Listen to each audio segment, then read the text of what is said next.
Hello everyone, welcome you all in our online learning platform. Today we are going to discuss federalism. What is federalism? Federalism is a system of government in which power is divided between the central government and regional or state government.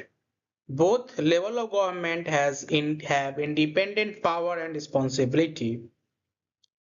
देखिए federalism government क्या होता है कि ऐसा government जिसमें power जो है वो डिवाइड होता है, बटा हुआ रहता है सेंट्रल गवर्नमेंट पे और स्टेट गवर्नमेंट में।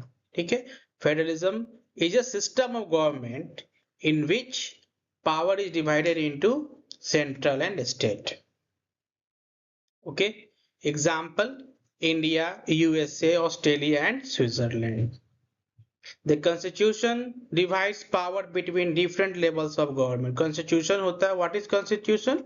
Constitution is a rule book on which a country is governed. Constitution जो होता है एक रूल का बुक होता है, उसके अकॉर्डिंग ही एक कंट्री में गवर्नमेंट वर्क करती है। फेडरलिज्म और एक वर्ड आता है यूनिटरी सिस्टम। ठीक है। तो फेडरलिज्म का मतलब होता है पावर को शेयर किया जाता है सेंट्रल और स्टेट में, दोनों का पावर इंडिपेंडेंट रहता है लेवल, और जो है स्टेट जो है वो सेंटर के यूनिट की तरह काम करता है। ठीक है। वहीं पे एग्जाम्पल में आपका होगा फेडरल सिस्टम में इंडिया और यूएसए। यूनिटरी सिस्टम का मतलब होता है कि पावर जो टोटल पावर जो है वो सेंट्रल गवर्नमेंट के पास ही है। सेंट्रल गवर्नमेंट सब कुछ कंट्रोल करता है। Central government control everything, for example China and Sri Lanka. ठीक है। तो अभी तक में हमने पढ़ा क्या फेडरलिज्म क्या होता है। तो federalism is a system of government in which power is divided between central and state government. Okay. Both level of government have independent powers and responsibilities. These are powers and responsibilities are mentioned in constitution. What is constitution? Constitution is a rule book on which a country run or a government run. Okay. We also discuss federal system and unitary system. Federal system, power is shared between central and state government, but in unitary system power is concentrated in the central government only. Central government controls everything. Now we are going to discuss features of federalism. Federalism का feature क्या होता है। ठीक है। तो हम लोगों ने 6 तरीके का फीचर्स निकाला है यहाँ पे। पहला, 2 और मोर लेवल ऑफ गवर्नमेंट। दूसरा, डिवीजन ऑफ पावर। तीसरा जो है constitutional guarantee. Fourth, written and rigid constitution.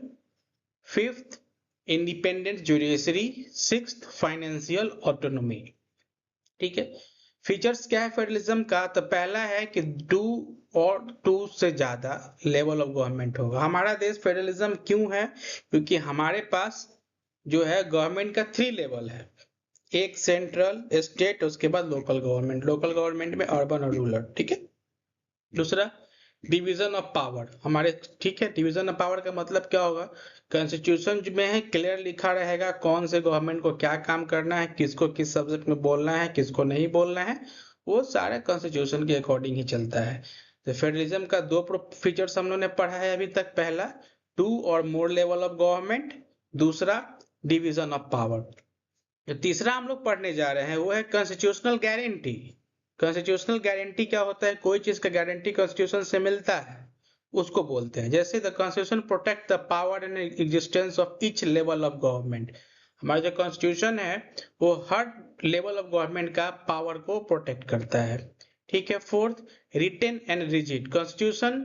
Important provision of the constitution can not be change by one level of government alone. Simple सा क्या है कि जो कॉन्स्टिट्यूशन जो हमारा है उसमें वो हम लोग कुछ चीज को छोड़कर अमेंड नहीं, अमेंड मतलब करना है चेंज करना। Amendment requires approval of parliament, sometimes approval of state legislature also. ठीक है। अमेंडमेंट का मतलब होता है क्या कि कोई भी रूल को उसमें कुछ चेंज लाना है तो हम लोग उसको मेजोरिटी के साथ उस पे उसको अमेंड करते हैं, फिर उसको रन करते हैं। ठीक है। फिफ्थ जो हमारा फीचर्स है फेडरलिज्म का वो है इंडिपेंडेंट जुडिशियरी। जुडिशरी क्या होता है? न्याय व्यवस्था, न्याय प्रणाली जो है हमारा स्वतंत्र है। ठीक है। Court interprets the constitution and resolve dispute between central और स्टेट। और ऐसा है कि सेंट्रल स्टेट में कोई अगर ऐसी डिस्प्यूट हो गई है कुछ मैटर पे, कुछ इशू पे, तो उसको कोर्ट सॉल्व करता है। Financial autonomy, each level of government has its own source of revenue ensure financial issues. ठीक है। तो फेडरलिज्म के फीचर्स हमने क्या पढ़ा है? पहला, टू और मोर लेवल ऑफ गवर्नमेंट, दूसरा डिवीजन ऑफ पावर, तीसरा कॉन्स्टिट्यूशनल गारंटी, चौथा written and rigid, fifth independent judiciary and sixth financial autonomy. Types of federation में हमने पढ़ा है पहला कमिंग टुगेदर फेडरेशन और दूसरा holding together federation. Coming together federation क्या है? That type of federation in which independent states voluntary join together to form a big country. मतलब अलग अलग स्टेट मिलके एक साथ एक कंट्री को बनाते हैं। जो सारा स्टेट जो होता है उनका वो स्ट्रॉन्ग पावर में होते हैं, इक्वल डिस्ट्रीब्यूशन होता है पावर का। फॉर एग्जाम्पल आप देख सकते हो यूएसए को, स्विट्जरलैंड को और ऑस्ट्रेलिया को। होल्डिंग टुगेदर फेडरेशन का मतलब होता है कि एक लार्ज कंट्री जो है वो अपने पावर को डिवाइड करता है सेंट्रल स्टेट गवर्नमेंट में, उसको बोलते हैं होल्डिंग टुगेदर फेडरेशन। इसका फीचर्स क्या होता है कि सेंट्रल गवर्नमेंट स्ट्रांग होता है और सब स्टेट को भी स्पेशल पावर दिया जाता है। एग्जांपल इंडिया, बेल्जियम और स्पेन। इंडिया जो है एक फेडरल कंट्री क्यों है? ठीक है, क्योंकि इसमें लिखा है क्या, हमारे कॉन्स्टिट्यूशन में लिखा है कि इंडिया को डिस्क्राइब किया गया है यूनियन ऑफ स्टेट्स। ठीक है। जो इंडिया है वो स्टेट्स का क्या है? यूनियन है। Even though the word federation is not use, India follow federal principle. ठीक है, हम लोग फेडरल प्रिंसिपल को फॉलो करते हैं। हमारे पास कितना लेवल का गवर्नमेंट है? 3 लेवल का। कौन कौन? सेंट्रल, स्टेट और लोकल गवर्नमेंट।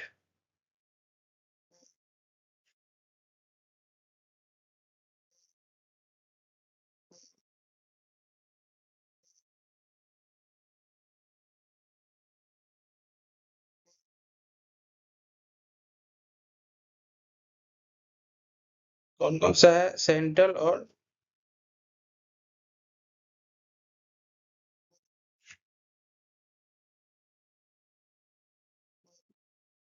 State government. तो हम लोग पढ़ने जा रहे हैं division of power in India. India में पावर का कैसे डिवीजन है? ठीक है, आप देख सकते हैं जो पिक्चर लगा है वो, उसमें जो फेडरल डिवीजन का पावर है उसको डिवीजन किया गया है सेंट्रल, लेजिस्लेचर और जुडिशियल में। 3 फॉर्म ऑफ गवर्नमेंट आपको दिखाया गया है।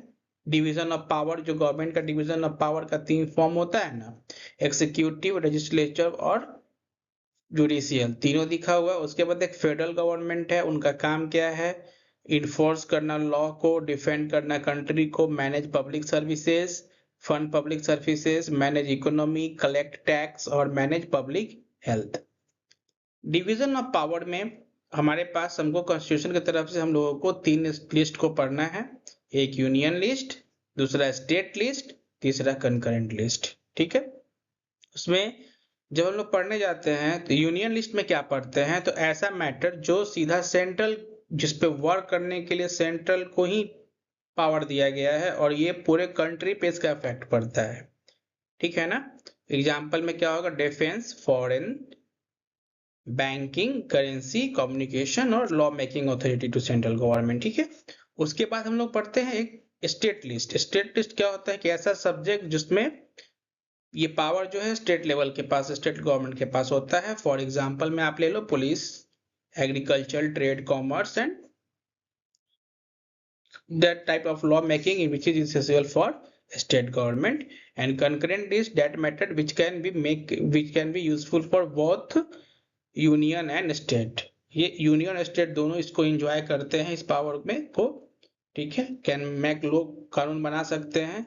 Central state government can make laws on it in concurrent list. दो subject which are mention in concurrent list, उस लिस्ट पे ही ये लॉ बना सकते हैं।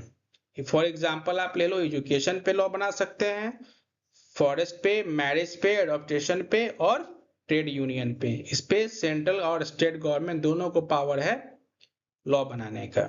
Division of power in India, power का इंडिया का जो डिवीजन हुआ है, क्योंकि देखो आपको पता है कि फेडरल कंट्री है तो पावर का डिवाइड होगा, हमारे पास 3 लेयर का सरकार है, सेंट्रल, स्टेट और लोकल, सबका अपना अपना पावर है।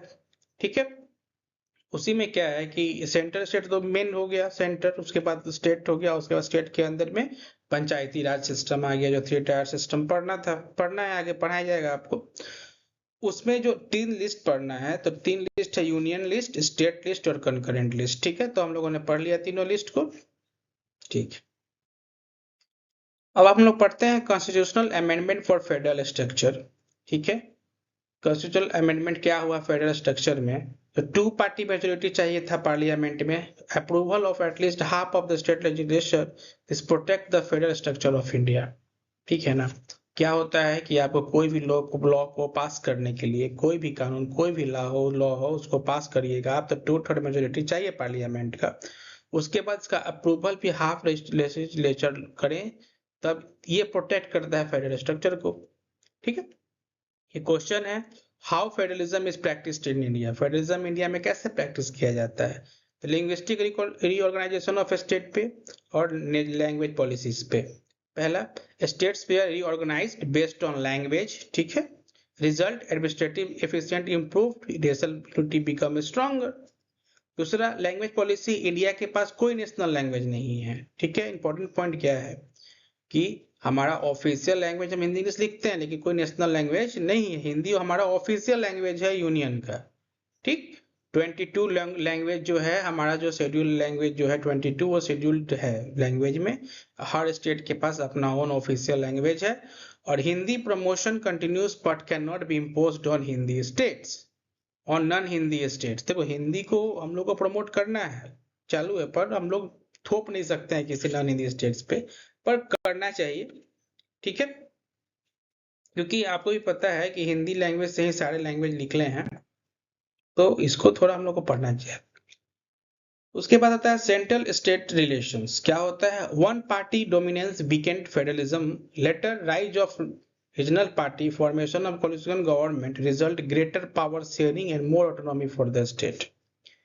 हाँ, ये भी ठीक है, आगे चल के क्या हुआ कि सेंट्रल स्टेट रिलेशन पहले कैसा था, तो जब रीजनल पार्टी जब आया था तो उसके बाद कोalition गवर्नमेंट बनता था, पावर शेयरिंग होता था। ठीक है, डिसेंट्रलाइजेशन इन इंडिया, इंडिया में डिसेंट्रलाइजेशन को पढ़ना है। अब डिसेंट्रलाइजेशन क्या होता है, decentralisation means transferring powers from central state government to local government need for. Decentralisation का मतलब क्या होता है कि ट्रांसफर करना पावर को सेंट्रल गवर्नमेंट से स्टेट गवर्नमेंट में, इसको क्या बोलते हैं, डिसेंट्रलाइजेशन। डिसेंट्रलाइजेशन का जरूरत क्यों है, local problem are better solve locally.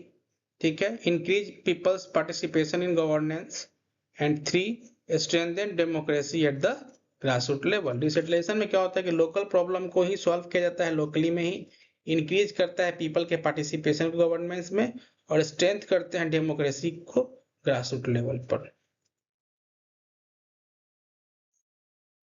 Next slide है, steps taken in 1992, 73rd and 74th amendment में स्टेप लिया गया था। उसमें मेजर रिफॉर्म्स क्या थे कि रेगुलर इलेक्शन होगा। ठीक है, इसको मैंडेटरी किया गया था, रिजर्वेशन दिया गया था SC ST OBC को।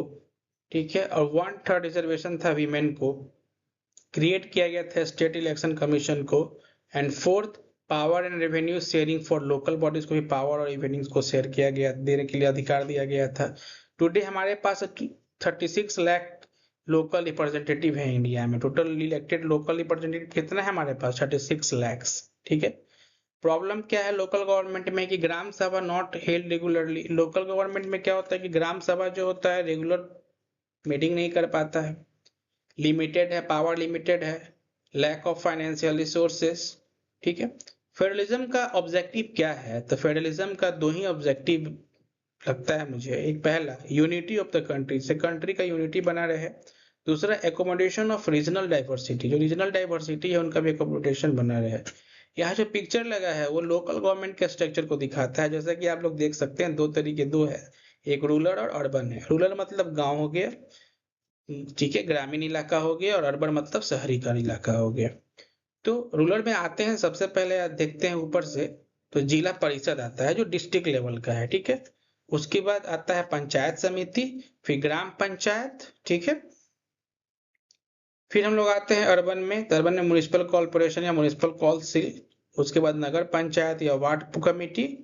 मतलब ये जो है वो भी अपना लेवल डिवाइड किए हुए हैं जिससे काम को आसानी से हो सके। जैसे आप लोगों को पता है, क्योंकि शुरुआत तो हमारे सोसाइटी का, हमारे गांव से ही होता है, ठीक है।